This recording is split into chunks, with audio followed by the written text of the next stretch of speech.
destruction of the environment.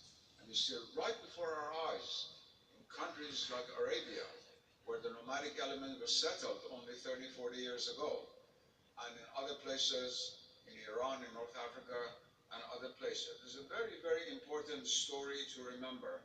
In a sense, God foresaw what would happen in the history of the humanity that He had created. But He had also given us the instructions to be able not to destroy the earth.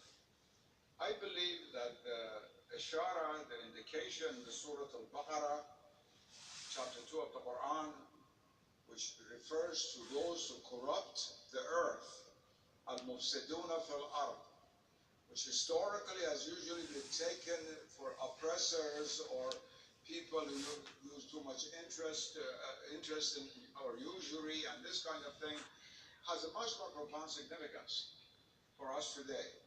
And that is those who destroy the earth by polluting it. Those who bring about facade, not only by making money and killing people, but by killing nature itself. The harm that they do is 1,000 times worse than what the most oppressor in human history did. Than all the heads that Tamerlane cut off and made mirrors out of it when he attacked Samarkand, or Samarkand attacked Kerman or other places. All of the cruelties, even the cruelty of the Mongols, is nothing compared to the facade that we are creating on the earth. I mean, this Quranic lesson, al-mufsidun fil ard, must be understood by us Muslims as also a message from God, not to be a mufsid.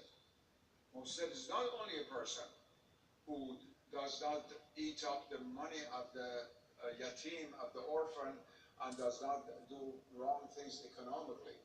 It's also one who respects the huquq, the duty, the rights of God's creation.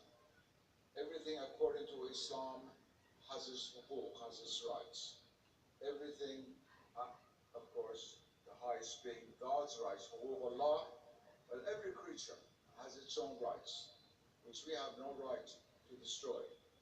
And true taqwa and not committing fasad is precisely to observe the rights of all creatures, not only human beings, but not only creatures on earth.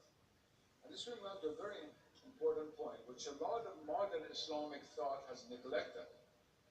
Mesmerized by Western thinking, by the materialism that's prevalent in the West, by modern science, which has now become a second god for Muslims who say La ilaha illallah, but they really are worshipping modern science and scientism, which has crept into the Islamic world, into every form of government, from my own country, Iran, to Pakistan, to Egypt.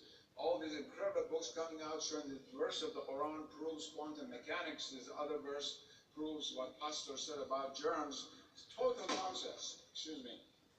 Total nonsense, because science changes all the time. And the Quran is the word of God that does not change. In this atmosphere, something very, very important has been forgotten.